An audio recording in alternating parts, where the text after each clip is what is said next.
Good evening, folks. It is Monday, the 6th of May, and it's time for the Geelong Region Soccer Show. My name's Tonchi Prusak. It's an absolute pleasure to be with you here tonight, and it is episode, would you believe it, 135 in total, and our 10th for 2024. The year's flying by, and we've got, speaking of flying by, we've got heaps of stuff on tonight's show. For those of you that have been paying attention to our social media platforms earlier today, you will have heard that our guests tonight, the president of Bell Park Sports Club, Rose PIRROTINA, and our juniors technical director at the Geelong Soccer Club, Andy ELDERTON, they'll be joining us tonight during the course of the program. Big event occurred up at Bell Park Sports Club on the weekend. The unofficial unveiling of the club's brand new change rooms, and boy, are they fantastic. Well, guess what, folks? You're going to get an exclusive look inside those change rooms tonight when we speak to our first guest, Rose PIRROTINA. She'll be joining us in about 15 or so minutes' time. And out at Geelong Soccer Club, well, the senior teams may be struggling a little bit, like a lot of senior teams around town at the moment. But in the junior section, the Junior Boys NPL, which, by the way, kicked off on the weekend, it was round one of the home and away season proper. Well, for the first time in history, the Geelong Soccer Club has got a team in Division 1. The under-16s are competing amongst the 12 best under-16 boys teams in the state. And we'll be speaking to Andy ELDERTON, the Juniors Technical Director, about that and about a lot of other things. And he's a very interesting character. He's involved with the Victorian TIDC program. He's also the assistant coach with NPL club Dandenong Thunder. So if there's anyone around town that knows quite a fair bit about junior development and football in general, it's Andy. Folks, big shout out to all of our advertising sponsors, all of our business advertising sponsors, but indeed our major sponsor, the Gordon, who this week is having a series of information nights starting tomorrow night, continuing through to Wednesday and then on to Thursday as well. So if you are looking at TAFE education, then certainly pop down to one of those Gordon information nights. Speaking of the Gordon, here's some messages from our major sponsor, and when we return, it will be time for the news desk. Your future is in your hands. There is a whole world waiting for you, and your choices determine how you will impact it. At the Gordon, we recognise this. That's why we champion hands-on learning. Get your hands dirty. Grab what's in front of you. Learn by doing. Turn your passion, your ideas, and mould them into your creations. You'll be supported the entire way. You'll grow your skills in small classes, guided by teachers who are industry experts. You'll learn in state-of-the-art facilities or out in a real-world workplace setting. Your hands-on experience will increase your understanding and put you ahead of your university peers. You'll graduate work-ready, and you'll graduate sooner, with a huge range of qualifications to choose from and support services to enable your success. Now is the time to continue your learning journey. At the Gordon, your future is in your hands.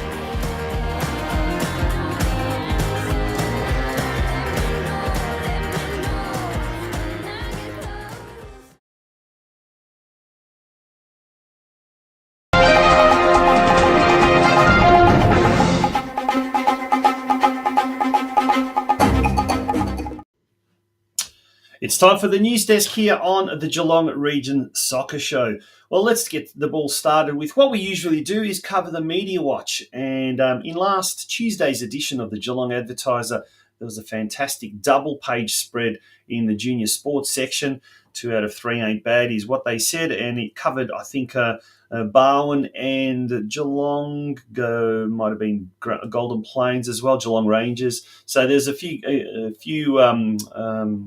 teams or games it was covering, and the junior sport cameras went out to Grovedale Reserve, and it was good to see a lot of the young juniors getting their faces in the paper.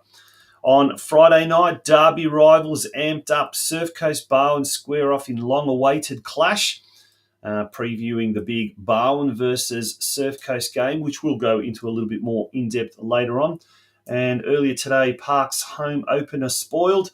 Bell Park's senior men's team weren't able to come to the party of the official unveiling of the new change rooms, going down 1-0 in their fixture on the weekend, which we'll go through in a little bit more depth shortly. Let's turn our attention, first of all, to the top of the chain, the Victorian Premier League and the Women's Victorian Premier League. On the weekend, North Geelong Warriors weren't able to continue their good form of recent weeks into the match against Caroline Springs George Cross. 2-1 was the result in favour of the home side. Sergio Escudero scoring the Warriors' only goal. And it is believed that coach Joey Didalitza copped a red card for the second time this year. So he won't be on the bench when North Geelong hosts Melbourne City this Saturday at Alco Park, 3 p.m. A crucial game. This is an all-important game. North Geelong Warriors at the moment on the bottom of the competition standings, and Melbourne City are placed third last at the moment. So they're 6 points ahead of North Geelong. So if ever there was what they call a six-pointer, a game that North Geelong needs to win, it's this game against the A-League outfit, the A-League Outfits Academy side. Let's get that right, yeah.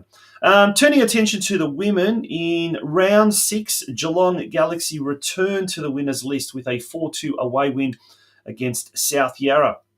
Yakamoto, Madi Rakic, Takanaka and Ogaki scoring the goals there for the Galaxy, and that moves them to 4th spot on the competition standings, 6 points off top spot.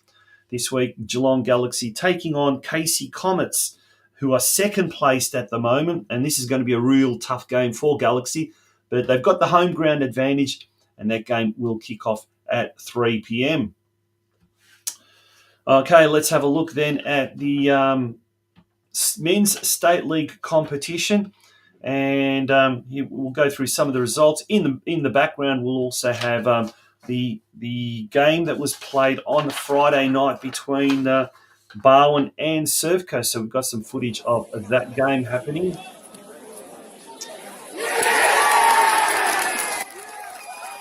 So that game was on Friday night, State League 4. Barwon hosted Surf Coast, and it was a whitewash. Surf Coast ran out 5-0 winners. John Pycott scored 2 goals. Wilson, Christian Mann and Thomas also scored for Surf Coast. Christian Mann did get a red card, so he'll be missing from next week's game. Turn our attention to the Saturday games. In State League 1, Corio defeated Strathmore 2-0. Stosic and Rapper scoring for Corio. Later that evening, Geelong lost to Clifton Hill at home 2-0. And one of the guests at that game was newly appointed or recently appointed CEO of Football Victoria, Chris Palabanis. That means that Geelong dropped to 8th spot on the competition standings. Corio jumped to 7th on the ladder, and we're going to now turn our attention to State League 2. Geelong Rangers at home lost to Mill Park 2-0. And Bell Park, as we mentioned earlier, in State League 4, lost to Melbourne City 1-0. So that means that the Rangers are in third last position, and Bell Park are also in third last position, whereas Surf Coast obviously on top. and Barwon dropped to 6th position on the competition standings. And here we see another good piece of football build-up, and John Pike scores that last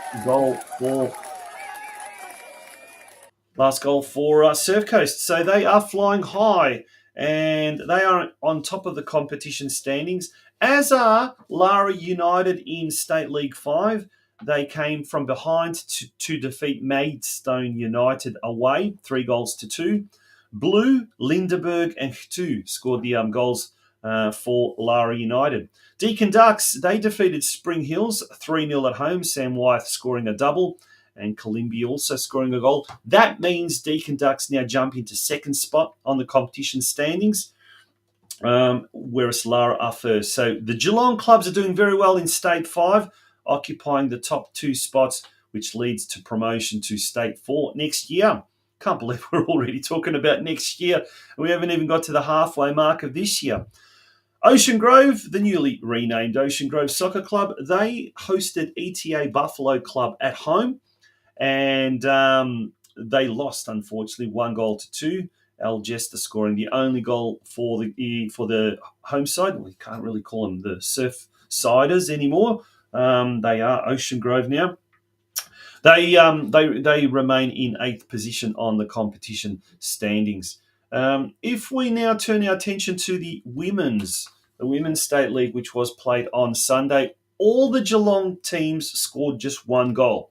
In State League 1, 1 goal was enough for North Geelong Warriors to defeat Faulkner at the magnificent CB Smith Reserve.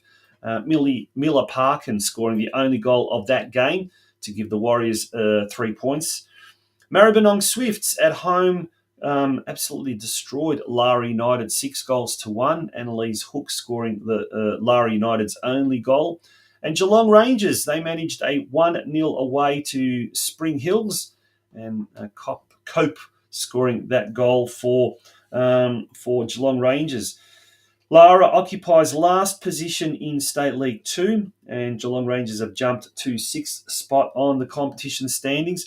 North Geelong have jumped up to 4th in their division. So if we look ahead now to the games that are being played this week in State League, Corio at home to Sydenham Park. That should be a very tough game. Sydenham Park at the moment, I think, in 2nd position. Western Suburbs hosting Geelong. Both those games kick off at 3 p.m. Craigieburn City hosting Geelong Rangers at Aston Fields, also a 3 p.m. kickoff. And then in State League 4, we've got 3 different time slots. Westside Strikers hosting Bell Park. That is not right. That shouldn't be Bell Park Sports Club. That is at Westside Strikers. In fact, that's an error there, 3 p.m. Surf Coast at home to Bottomside Barnstoneworth United. That's at Banyule Warrior Reserve, kicking off at 5 p.m. The following week, Surf Coast travels to top team Keilor Wolves. So that's up to second place Keilor Wolves. That's going to be a big, big game. Surf Coast outright leaders after the Keilor Wolves drew 0-0 on Friday night against the Balmoral FC. And Barwon will be looking to get back on the winners list when they go to Arndell Park Reserve to take on Truganina United. That game's at 6 p.m. And last but certainly not least, in State League 5, Tana United taking on Deakin Ducks. Apologies for that graphic error. It's been such a hectic day today. Tana United taking on Deakin Ducks at Hummingbird Boulevard Reserve. Ocean Grove hosting Bendigo City at Shell Road Reserve. ETA Buffalo Club versus Lara United. That game's going to be at Delahaye Reserve at 3 p.m. And that's a crucial game, I guess, for Lara United because they are 8 points ahead at the moment, but they want to maintain that lead, I guess, as they sort of start to get towards the middle of the competition this year. And then turning our attention now to what is happening with the women on Mother's Day. But before that, on the Friday night in State League 2, Westgate are hosting Lara United. That's going to be a tough game for Lara United. Ardea Reserve, and the game kicks off at 7:45 p.m. under lights. Back to the Sunday games. North Geelong Warriors hosting Ballarat City at Alco Park at 3 p.m. Ballarat City are in 3rd position, so here's an opportunity for the Warriors now to jump over Ballarat City into that 3rd spot. And it is going to be a very, very tough division, that one, to get out of. There's a lot of competition for spots that lead to promotion to Victorian Premier League Women's. And also on Sunday, last but not least, Geelong Rangers hosting Greenvale United. That game's at Myers Reserve at the slightly earlier time of 1 p.m. And that, folks, brings us to the end of the news desk. As you can see, quite a lot of football happening around the region. When we return, we'll be speaking with our first guest, the president of Bell Park Sports Club, Rose PIRROTINA, about the unveiling of those magnificent new club rooms, change room facilities, not club rooms, at Bell Park Sports Club. Straight after this break, we'll be speaking with our first guest. It's the Geelong Region Soccer Show.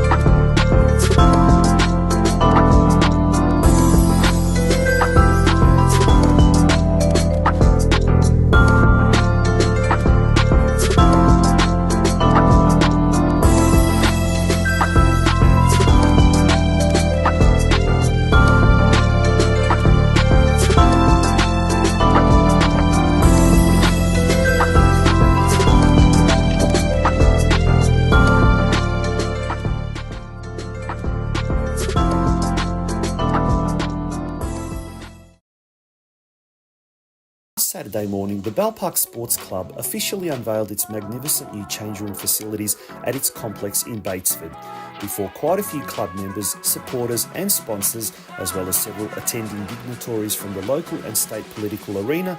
Geelong City Councillor Anthony Aiken performed the role of MC at the official opening. Some special guests with us today. First, I want to acknowledge my fellow council colleagues, the Mayor of the City of Geelong. We're very lucky, Bell Park Sports Club, to actually have the Mayor, Trent Sullivan, with us today. Thank you, Trent. I also acknowledge my fellow Windermere Ward Councillor, Councillor Sarah Hathaway, and probably a councillor that doesn't need any introduction to the Bell Park Sports Club, Councillor Eddie Contal, who's been an absolute champion of this particular club. So very well welcome to our council colleagues.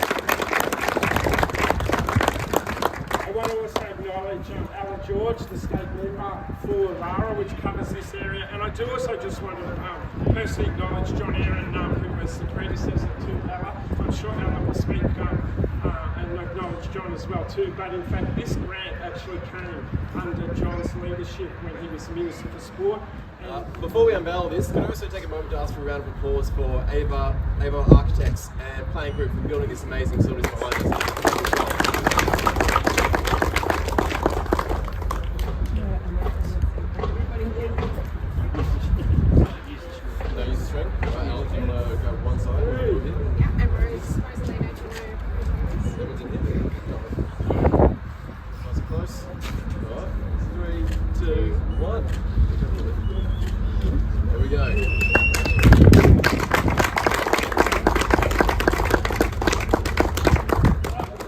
One last thing to do, haven't we, Rose? So we haven't practiced. You better get out of the way, guys. Get closer with the government.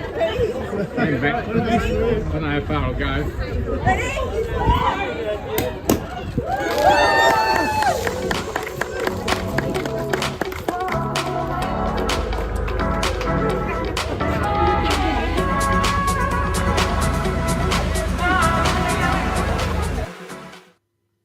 And there we have it. There's some footage from Saturday morning when the official unveiling of the change rooms up at Bell Park Sports Club. To tell us all about the day and to tell us all about the change room facilities themselves, it's an absolute pleasure to have on the show joining us tonight the president of Bell Park Sports Club, Rose PIRROTINA. Rose, good evening, and always a pleasure having you on the show.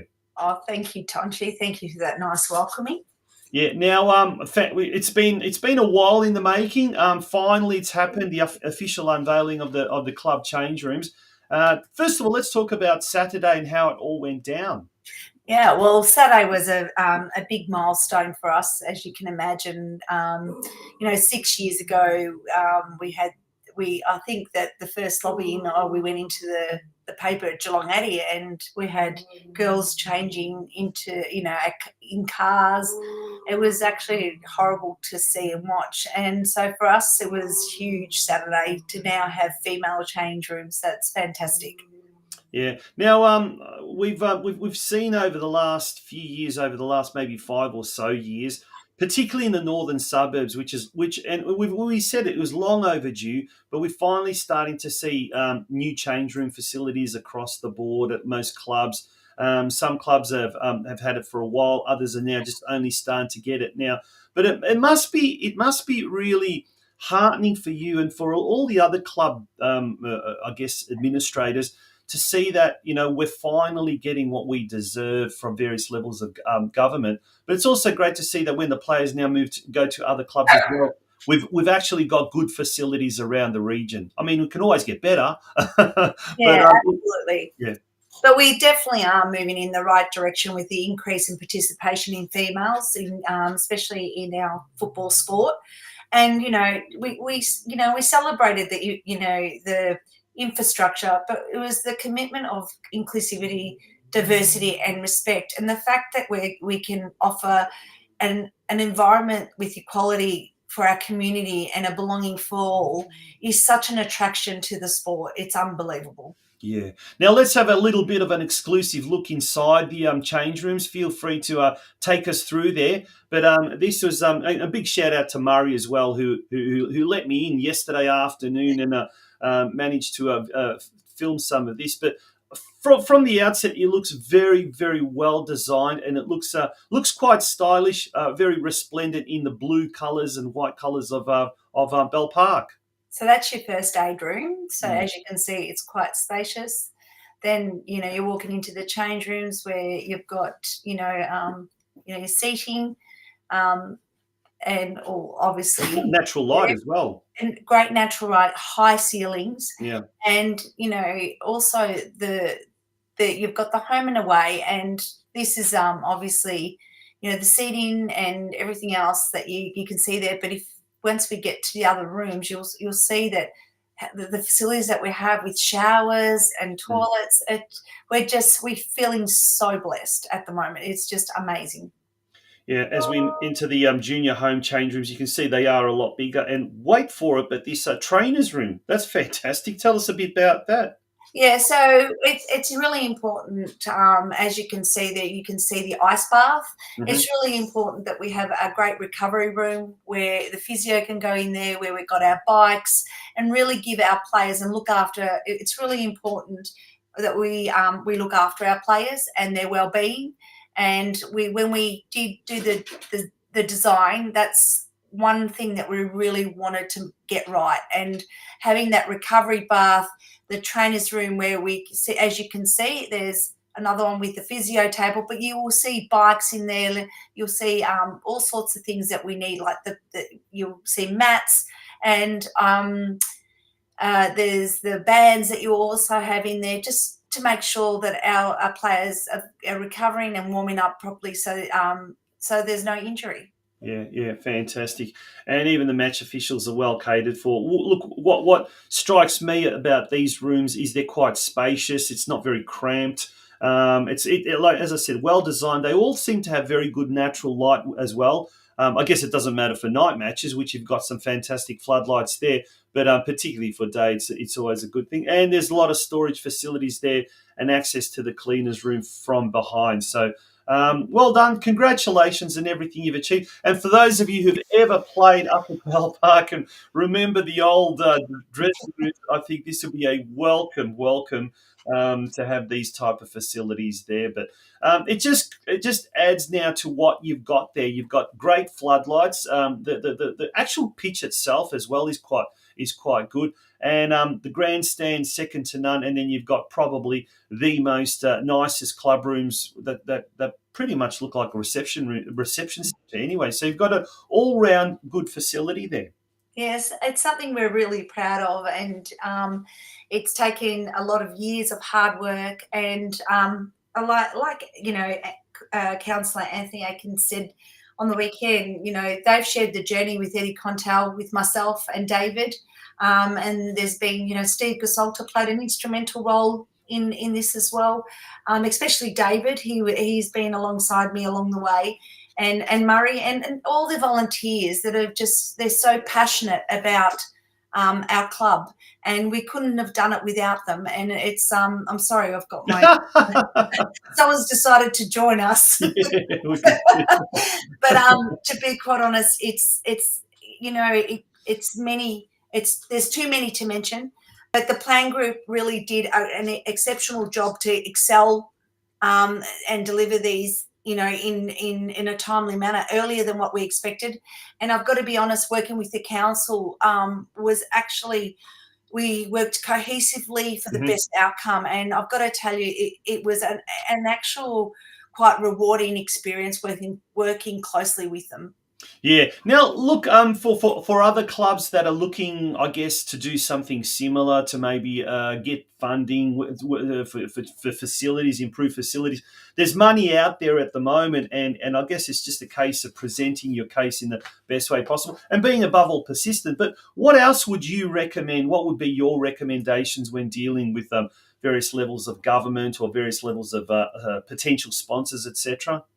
Yeah, I think that the most important thing is think more outside our little world. It's about the community and how the community benefits this.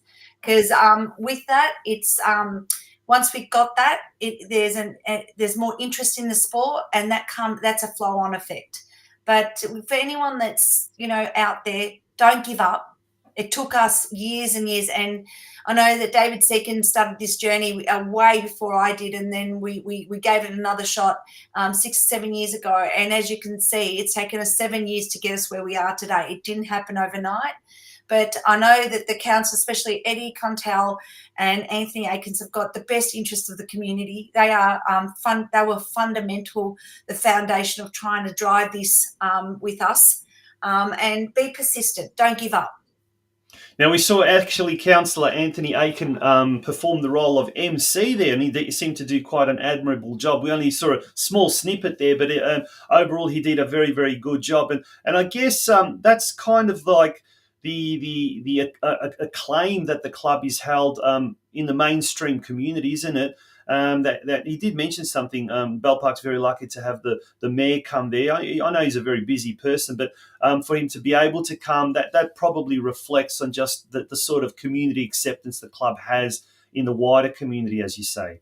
Yeah, and it was really great to have Ella George there as well. So, having Councillor Trent Sullivan, the mayor, and Anthony, there was Sarah Hathaway, who was also a councillor who was there. It was really nice to see their support, because they have also fought this with us. We didn't fight this alone, and it was really great to see them there. And this was a milestone, and we celebrated it together. So that was quite humbling. Yeah, we'll talk about the men's and the women's senior teams in a minute, but let's talk about the club as a whole. I know a lot of the clubs around the region are just saying and celebrating the fact that they're growing. They're growing by, we're not talking 1 or 2 or 3%. In some cases, some clubs are growing by 20, 30%, particularly where female numbers are concerned.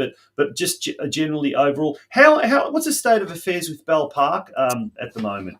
Well, we're in really good stead. Our juniors have hit, one of the highest numbers we've had in a little while pre-COVID. Wow. Yep. So I think that we're pretty much up there. And with our and also our senior, we've got a really strong senior women's team, and with the senior men's, we've got there is a future there there's a lot of developing players. I did say to Michael that, I haven't seen the spirit of Bell Park as I've seen it this year. It's actually quite electric. And even though that with our senior squad, where, there's opportunities to have some more mature players in there, it actually, those bunch of players there that we have got the right characters, the right attitude, and really, they're really going out on the parks trying. Yeah, and I guess with younger players in particular, male or female, consistency, or should I say inconsistency, is often a case. So you really have to be patient. You almost have to kind of look at it long term and not look at it, immediate results. And that's sometimes we get sucked in that, don't we? But Speaking of Michael Spazewski, can I just say you've got a brilliant coach there who's very committed. Listen to this. I was at a function down in Melbourne at a party, and I had to get back to Geelong, and at 6 a.m. in the morning, I had to write the article for the Geelong Advertiser. And I begged him, can you make sure that you send me the information overnight? At 11:57 p.m. on a Saturday night, I get this email through and then a follow-up text. I've just sent you an email with all the information, and man, was it absolutely fantastic. So the 11:57 p.m. on a Saturday night, that's what some of these coaches show. That's a commitment. So you got a good one there, Rose. I actually believe we have too. He's very, very committed, and he's got a great support team. And also Peter Milanovic, who's our Resis coach, to see the Resis play on the weekend was it was so inspiring. All these young players that are coming through. We may have a young squad, but we've got a developing squad, and I think we'll see the fruitfulness of it in a couple of years' time. Yeah, and speaking of the Resis, they did win 2-0 on the weekend. So Yeah, they did. Fantastic. Yeah, I'm getting a couple of the results wrong according to some people in the chats lines, but that's just the graphics. Yes. It's been a very hectic day, and we've been trying to work overtime just to get everything sorted. But Rose, let's talk about the women now. Firstly, what's your take on this new grading system that the Football Geelong or Geelong Region Football Committee in conjunction with Football Victoria is doing this year? We spoke to Mio Marinovic about the men's side of a few weeks back, and he gave it a glowing thumbs up. And how have you seen it in the women's section? Look, I think it's great for the competition in Geelong. I think it puts a little bit of pressure where it needs to be put. But it also sometimes, though, the downfall of that is just with the grading. Sometimes, even though the teams are, how can I say, a lot better than what they are in the grade that they're playing, some teams are happy to play at that grade. Yeah. There's a reason for it. So I'm hoping that it plans out that everyone plays in the grade that they want to play in. Yep. So yeah. I think it's great for the region, to be honest. I think that's the general consensus that everyone seems to be saying that's probably the case, yeah. Bell Park, 2 wins, and I think it's 1 loss, is that right, for the women? So I'm travelling along really well. And then this weekend we've got the last of the grading games. And I think the women this week are at home against Golden Plains. So they'll have an opportunity now to utilise the new facilities in a match situation. So that should be good. It's great because we're going to celebrate the women's female, it's Women's Week this week. It is indeed. So we're going to be celebrating that. We've got all day. I think we've got about 4 or 5. We've got under 13s. We've got a few games happening there at Bell Park. So we're definitely going to be celebrating this week and celebrating the women's sport. So I'm looking forward to that.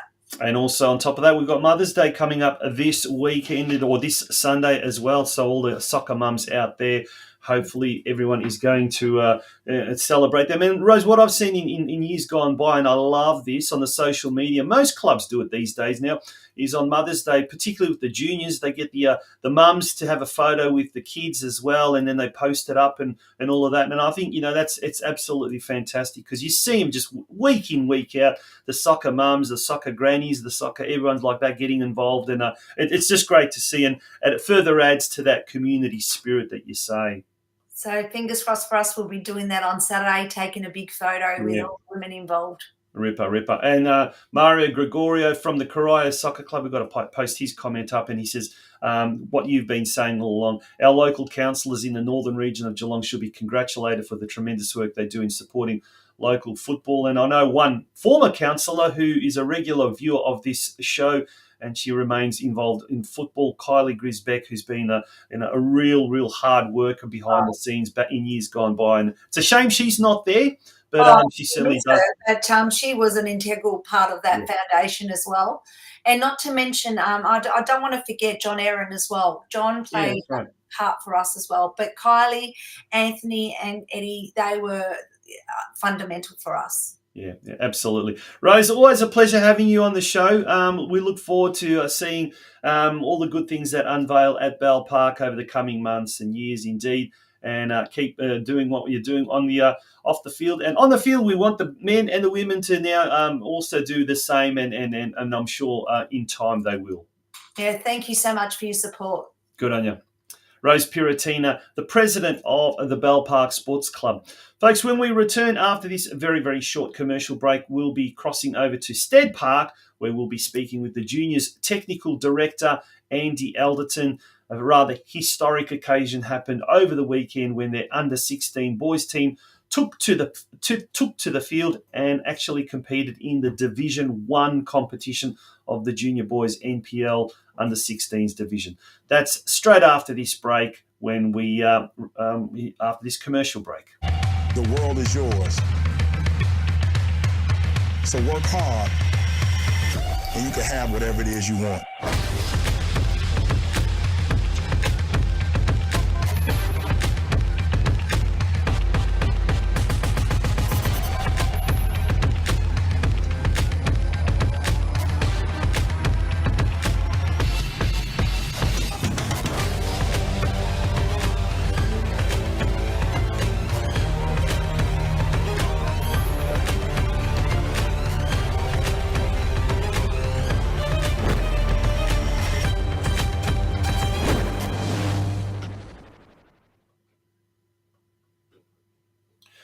Welcome back to the Geelong Region Soccer Show. We are powering through tonight's program. There's a lot to get through, and we've got a lot that have got through, and now we've got a lot to get through. And it's time for our second guest tonight, and it's an absolute pleasure to welcome to the Geelong Region Soccer Show a man who certainly knows a lot about junior football. He's the Junior Technical Director at Geelong Soccer Club, but he's also heavily involved in the TIDC program through Football Victoria, and has been for many, many years. It's an absolute pleasure welcoming to the Geelong Region Soccer Show, Andy ELDERTON. Good evening, Andy. How you going? I'm doing well, Tonchi. Thanks for having me on tonight. It's an absolute pleasure, mate. First of all, let's talk about, you've been there for a couple of years now at Stead Park in the role of Juniors Technical Director. We'll talk about the Under-16 Boys NPL program very, very shortly, but how are things going in general in that area at Stead Park? Yeah, really good. I came back last year after I stepped away for a year, and the development within the groups has been excellent. The coaches have been an absolute pleasure to work with, and we've been able to extend my role into working with the Metro teams this year. So working heavily with our 2 under-12s and our 2 under-13 teams to deliver that pipeline of players that we will hope will continue to help us develop our junior NPL program. And as everyone does in the NPL, we want to produce players to there hopefully step into our senior program. Yeah, and we were speaking off air a little bit earlier today, and you were just saying that the calibre of players, of young players coming up through the ranks at the under-12 and under-13 level is extraordinary, actually. And it's great to see. I know North Geelong, I know Geelong Rangers also have quite some good young talent. And which I guess leads me into the next thing. You know, you've been involved with the TIDC program, so you do know, you can identify talent, and you can see the calibre of talent coming up through the ranks. But more specifically there at Geelong Soccer Club, how have you managed to, is it a case of just identifying some of the players that have come to the club that have lifted the standard, or is it some of the great work that's being done by coaches and what you're not in the mini ruse section of the club, or is it a combination? What's bringing that standard up? I think if we talk about the mini ruse section to start with, I think the coaches have worked predominantly for a number of years. I think there's been a lot of good work that's gone on below the NPL level that hasn't always been recognised, and I think we're beginning to see the fruition of that. And we've got players that have been at the club for a number of years, and we've got some exceptional coaches in our 12s and 13s program. And the development. I work with the 12s tonight, for example, and you can see real fruits of the success. We're going to get some success from the players that are coming through them programs.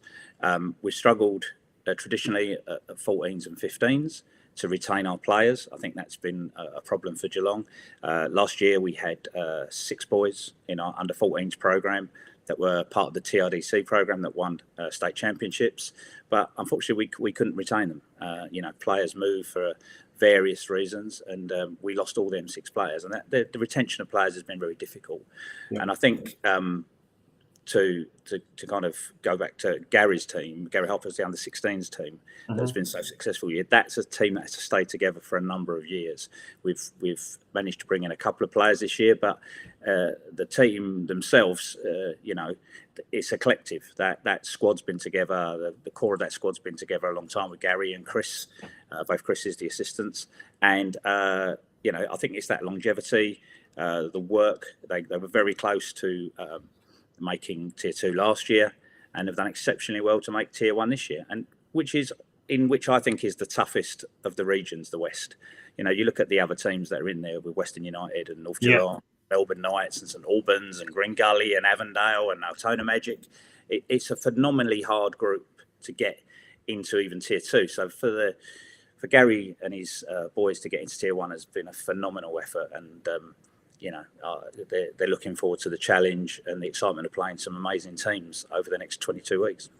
Yeah, although unfortunately this year we haven't got the Football Out West Show podcast, the sister podcast of Geelong Region Soccer Show. Nonetheless, I talk to a lot of clubs in the western suburbs, and just to reiterate what you just said, a lot of them have said that this year's Western zone of the grading system was going to be the hardest, and certainly turned out that way. There are clubs there in Division 2 across the board, from the 14s, 15s, 16s, 18s, clubs in Division 2 and even Division 3 that are quite high calibre, that in previous years probably would have been higher. But such is the competition these days. And I guess, do you think maybe with the emergence of the Western United Academy, some of the best players, and rightly so, are going to Western United, but they're also going to Victory and Melbourne City. But that's now getting a lot of the other clubs as well to invest quite a fair bit in their coaches, their technical directors.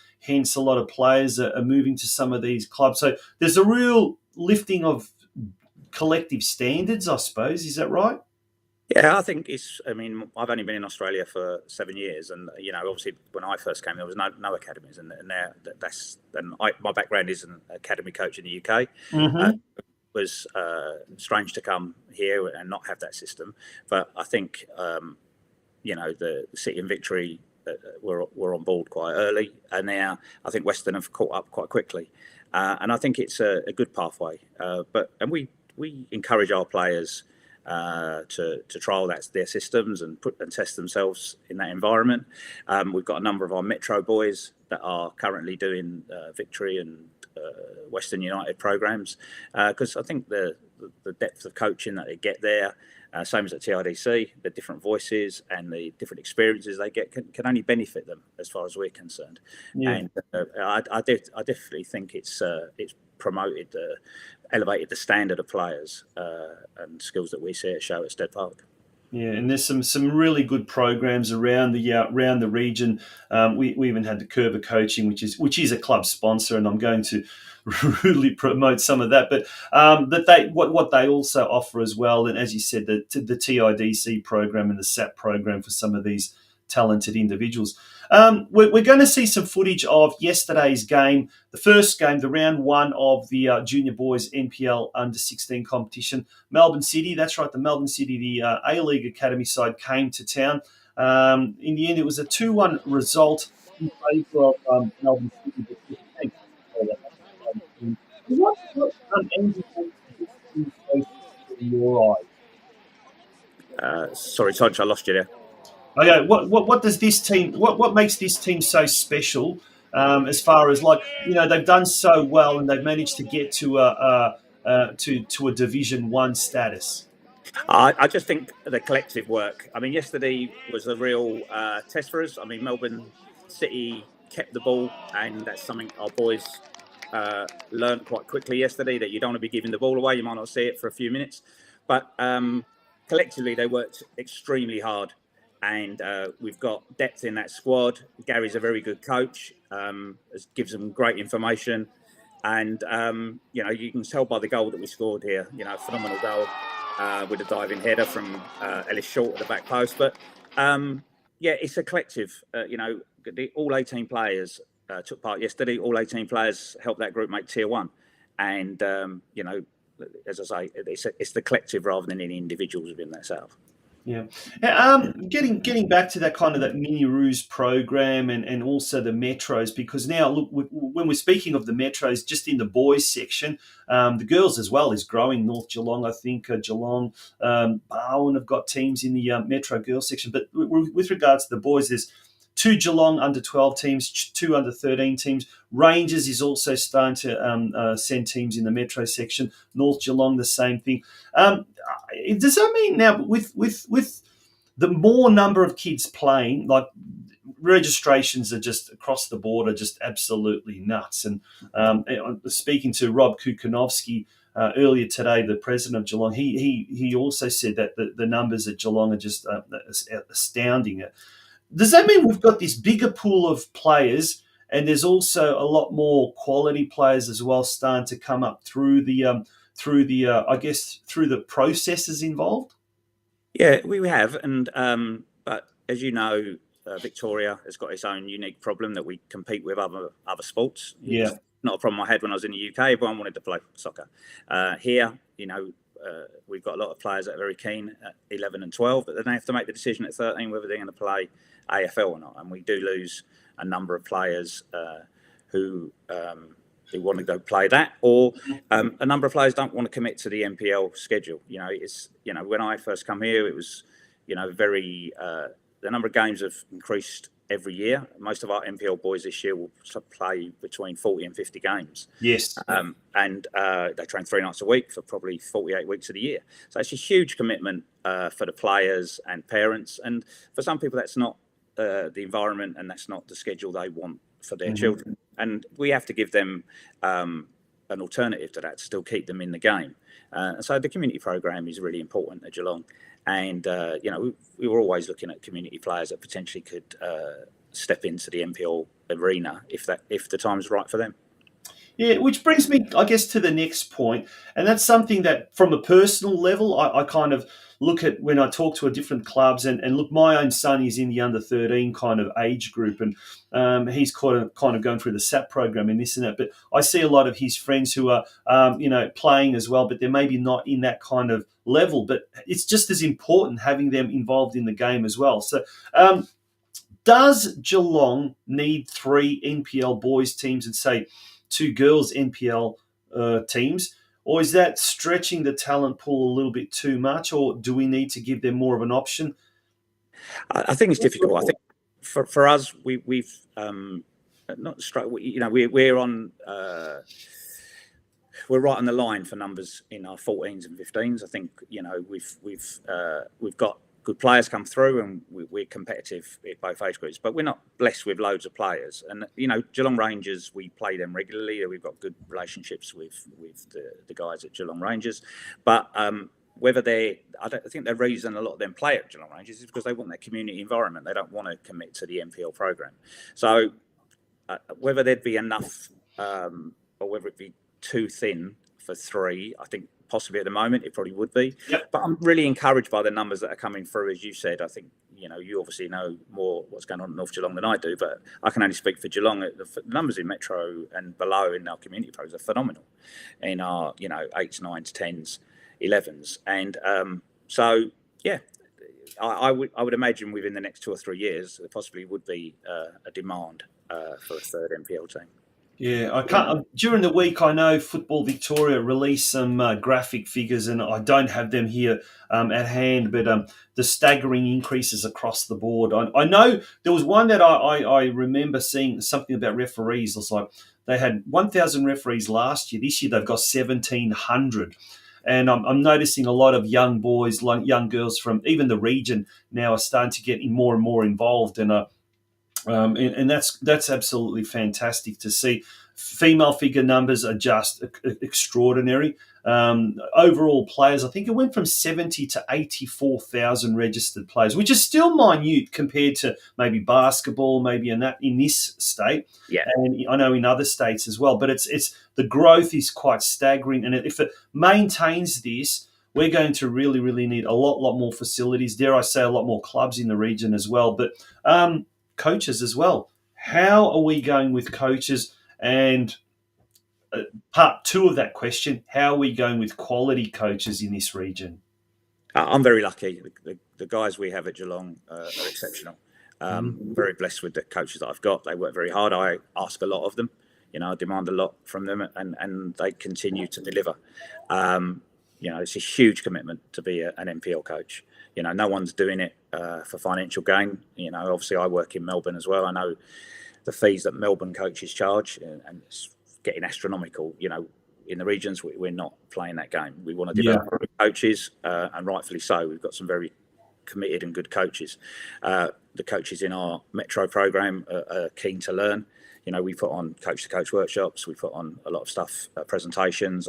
I take a lot of sessions around the club to try and encourage and support them. And, and a number of them are now beginning to register for the FE, or now the FA program, to get their licensing. And I think we've got a good pathway of coaches coming through at Geelong. Yeah, mate, you've been involved, as we said at the start of the interview, with the TIDC program, so you get to see a lot of the talent that is coming through the ranks. What's the level of the caliber of talent that you're sort of seeing year in, year out? Is it improving? Is it stagnating? Are we having more problems in certain positions than we do in other positions? What's the state of affairs with uncovering junior development at the moment, or junior talent at the moment? I think in the regions, I took the under 13s last year for the state championships, and we won it. I know Joey Delissa at North has won state championships with regional teams over the past couple of years. Yep. I think the regional teams have always been traditionally very strong, and we've got some good quality. I think the one area I think we're all noticing at the moment where we are struggling is goalkeepers.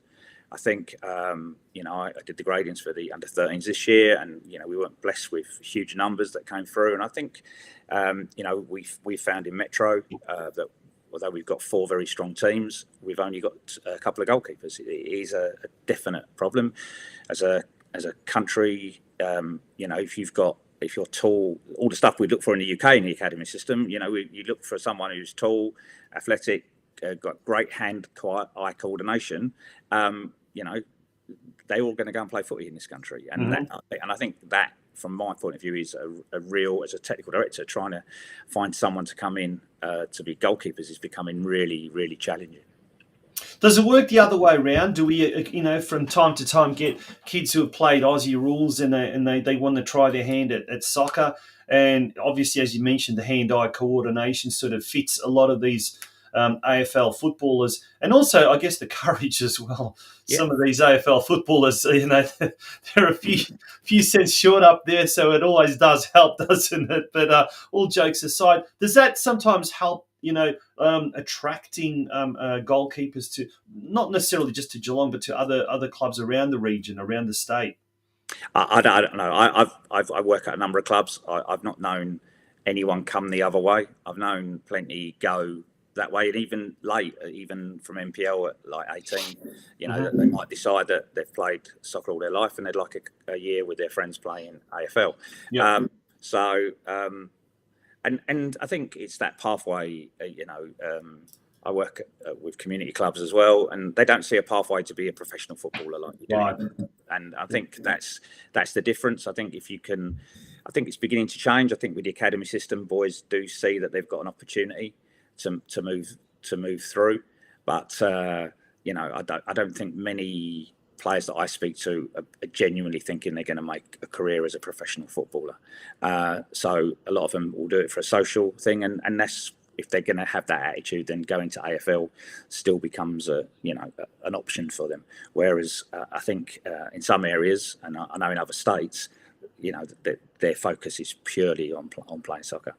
Yeah, that's an interesting point you make. Is there a way around that? Is there a way of addressing that? And maybe what is the solution? Is it maybe this national second division that they talk about that'll offer more opportunities? Is it something to do with the A-League maybe having to introduce more teams or whatever? I don't know. What in your opinion is?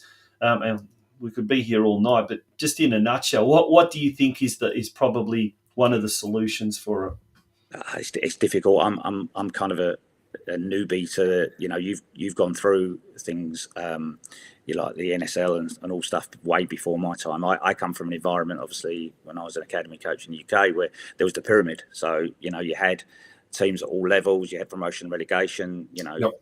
anyone could realistically, dream of playing a very good standard of football. And I still think you can in this country. I still think the state leagues provide a really good pathway for players. I think the NPL, obviously, I'm lucky enough to work in the NPL at senior level. I do think, there's some very talented players that could easily play A-League if they had the opportunity or had the desire to give up their jobs and become professional footballers. But, the National Second Division is a great start.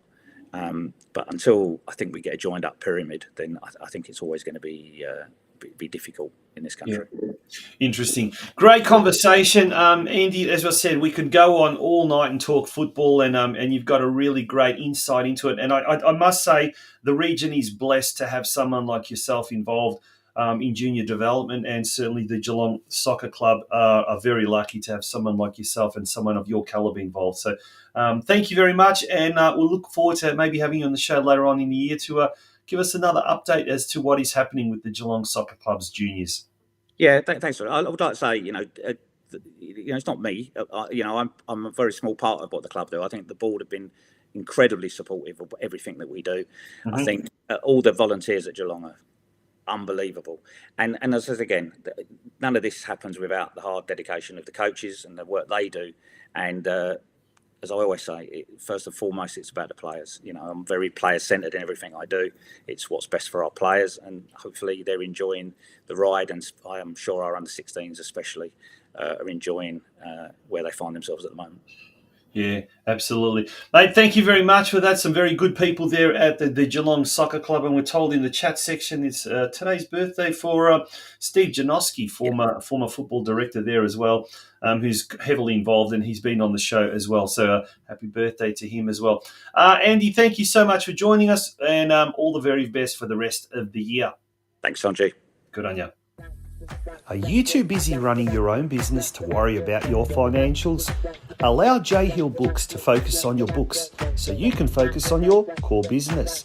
Based in Lara, Geelong, J Hill Books owner, operator and senior bookkeeper Judy Hill has always worked in finance administration.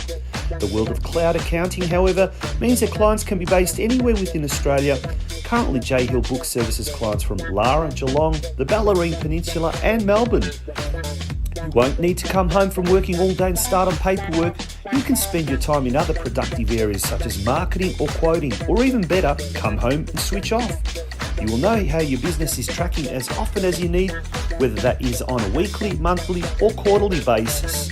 You can be satisfied that you are meeting your legal requirements to your staff and to the ATO. And deadlines will no longer be stressful for you. Let J Hill Books take the stress out of running a small business and allow you to enjoy watching your business go to the next level. For more information, visit our website at www.jhillbooks.com.au, or better yet, call us on 0402 469 243 or email us at info@jhillbooks.com.au. Are you We're going to almost have a second one of J Hill Books, their second advert there. J Hill Books. Judy Hill does a fantastic job, and she's heavily involved with sponsoring Lara United Football Club. Folks, that brings us to the end of yet another episode of the Geelong Region Soccer Show. It's been an absolute pleasure having you all on board tonight. Next week's show, next Monday night, we will be speaking with Adrian Leyer again from Curva Coaching Geelong. We had him on our very, very first show earlier this year. He's just returned from England, where it was a study tour of sorts, and whilst there he managed to catch up with Ange Postecoglou and Mila Jedinak at Tottenham Hotspur. Overnight, they unfortunately lost to Liverpool. That is unfortunately if you're a Tottenham supporter. Fortunately, if you're a Liverpool supporter. But he'll be telling us all about that. He'll be talking to us how that is going to positively affect all the Curva kids doing various clinics around town. And he'll also be talking to us about a groundbreaking new agreement Curva Coaching Geelong has arranged with Geelong College, one of the most prominent institutions here in this region. But that's all next week, next Monday night at 8 p.m. We look forward to having your company then. On behalf of everyone here behind the scenes at the Geelong Region Soccer Show, good night and thank you once again for being a part of our show. Good night.